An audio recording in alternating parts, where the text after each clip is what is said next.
Hi folks, it's Dave here from the iReady podcast. We are back for a new season. Unfortunately though, this post-match reaction is going to start off with a very poor performance because we've just witnessed Rangers being beaten 1-0 away at Rugby Park by Kilmarnock in what can only be described as a very woeful performance by Rangers. It really was. I can't sugarcoat it any more than that, guys. I will get into the match, I will get into the team selection. You know, we've been sitting all week thinking, pondering, what is Michael Beale going to have as his starting 11? What's his formation? What's the shape of the team? You know, we've got brand new signings, lots of new signings in the team. Unfortunately, Derek and I haven't been able to get a pre-season podcast out just because of holidays and other commitments that we have. So this is the first pod of the new season. We will be getting into all of that when we record next week, but the starting 11 that Michael Beale put out, which we were all waiting on, was obviously a new signing, new goalkeeper Jack Butland in goals, but a familiar back four. James Tavernier, captain, as we know, right back. Borna Barisic at left back. Again, a lot of people wondering if Barisic would be away, but he's back still there. Goldson and Suter playing at centre half. Now, Connor Goldson didn't do any pre-season at all because he was out injured for so long, so quite surprised to see him back in the starting 11 for the first game of the season. And then in midfield, Kieran Dowell, new signing, along with Nicholas Raskin.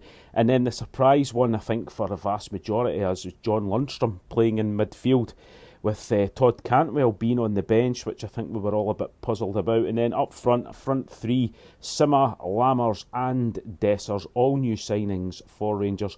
Substitutes, bench looks very, very strong. McCrory, Hadji, Jack, Cantwell, Cifuentes, Matondo, Roof, Balogun and Danilo. Again, lots of new signings. Derek and I will get into that on our next podcast, but for this one I am strictly talking about that incredibly poor performance that we've just witnessed. Now, in the first half, let's be honest, there wasn't much happening at all. Half chances for Rangers on the 8th minute. John Lundstrom with a dink ball into the box. Sima with his back to goal. Really well done technically. Back heel flick, which almost caught the Kilmarnock goalkeeper out, but he plucked it out of the air and into safety. And then, like I've put, 15 minutes into the game, absolutely nothing to write home about apart for that half chance. No real chances, Rangers having the bulk of possession but doing nothing with it. 28th minute though, the first sort of sighting that we had of Dessers in the whole game. Quick break, it was Sima with a through ball to Dessers. It sprinted onto it, seemed to slow down. It was flagged offside. I don't know if Behemoth knew he was going to be offside. It certainly didn't look offside when we look back at the replays. Unlucky there. And then in the 29th minute, Buckland, quick off his line, makes a fantastic tackle outside the box and away to safety for a throw-in. So something that we've not been used to seeing with Alan McGregor in goals, very quick off his line there. In the 38th minute, a corner from James Tavernier ended up in a goalmouth scramble, and we were surely hoping that Dessers was going to get his first goal just as a tap-in, but the Killie goalkeeper managed to claw it and grab the ball to still keep it 0-0. 40th minute, Sima into the box, a low cross which is half cleared to Dessers. He hits a low shot but well saved by the goalkeeper, but unlucky with that one. Lots of bodies in the box, it could easily have taken a deflection in, but unfortunately for us it didn't happen. And then the last chance or half chance of the first half, James Tavernier chipped the ball through to Dessers. He turns one, he can't shoot, turns another one, shoots, comes back to him, lays the ball back to Lundstrom, who shoots, and the ball deflects over the bar and out for a corner. Really should have scored that one. That was the sort of main chance probably of the whole game, but at that point it was the main chance of the first half for us, but we could not convert. So half-time whistle blown, very frustrating. Kilmarnock defending in numbers as we knew they would. Derek McInnes does have them very well organised, and they're especially at home. But Rangers not testing their goalkeeper really, apart for that one chance from Dessers a few minutes before half-time. Nothing really. So into the second half, we were expecting some changes. The only thing that did change was a change of shape, with Michael Beale changing Rangers to a 3-5-2 and putting John Lundstrom to the right-hand side of a back three, which I don't like at all, I've got to say. when putting Sima up front with Dessers as the front two, and we thought or we hoped that was going to maybe create some more chances, but it really didn't, guys. I mean, we've just sat and watched it. 51st minute, corner to Rangers, Tav swings it in, Suter with a glancing header wide of the post. Dowell, 61st minute, picks the ball up in the edge of the box, he shoots, it deflects over for a corner. 62nd minute, a double substitution for Rangers, Cantwell and Danilo on, Dessers and Dowell off, trying to get a bit of creativity in there, trying to get a spark in front of goal, but just 3 minutes after that, complete and utter disaster. Defence, yet again, how many times have we said it? 65th minute, Kilmarnock get a long throw in on the right hand side. The ball goes in, what I thought was going to be a bread and butter clearance header away by Conor Goldson, completely missed. The ball bounced, it gets trapped between the legs of John Suter, who can't move, can't clear the ball, and the Kilmarnock striker pounces and fires it past Butland into the goal to make it 1-0 to Killie. Guys, just a complete calamity from all involved there. It really was.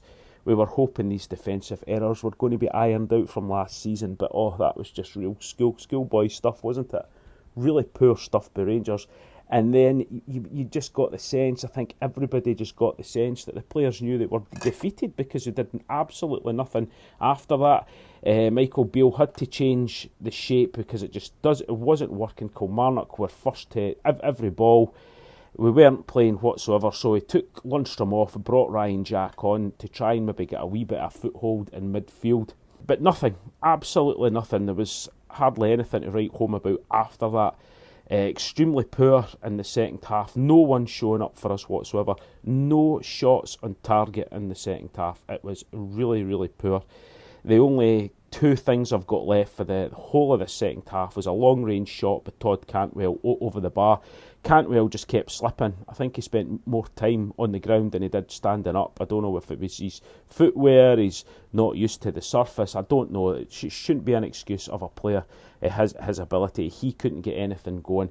84th minute, Kamar Roof was brought on for Lammers to hopefully try and get something up front, but absolutely nothing. It was extremely poor, guys. It really was.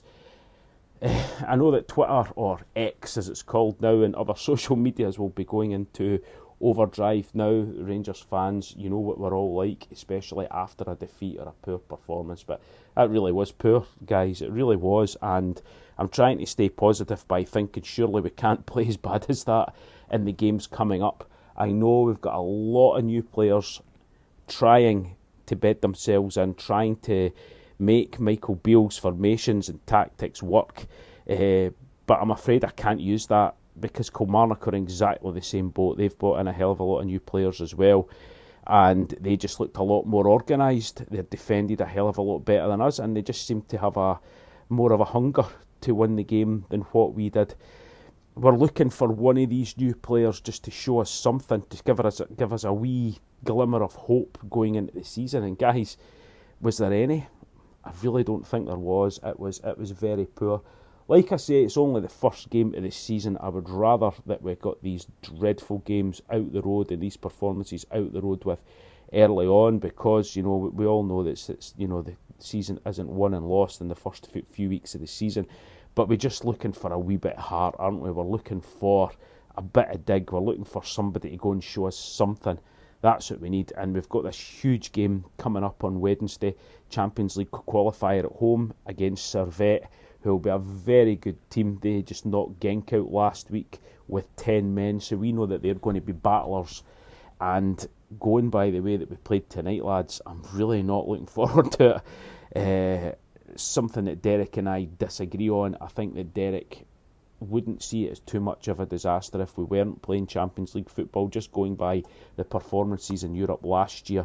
He, I think, would rather that we had another crack at Europa League. I completely disagree with that. I feel a club the size of ours needs to be playing in the Champions League every year. We need that Champions League money. This is a huge game for us. We need to go out on Wednesday and play completely differently to how we played today. It was just really poor, but I'm going to leave it at that, guys. I think I've talked about it too much. I don't want you to get too depressed with my post-match reaction, but it was dire stuff. But like I said, rather that we played like that at the start of the season and got all these problems ironed out within the next few weeks, hopefully starting on Wednesday. Like I said, Derek and I will be back this week, hoping to get the podcast out on Thursday after. We'll talk about this game and the European game on Wednesday night, as well as all the signings that have came in. Don't be too glum out there, guys. It's a long season to go. Keep your heads up, stay positive, and we will speak to you soon. Okay, bye-bye.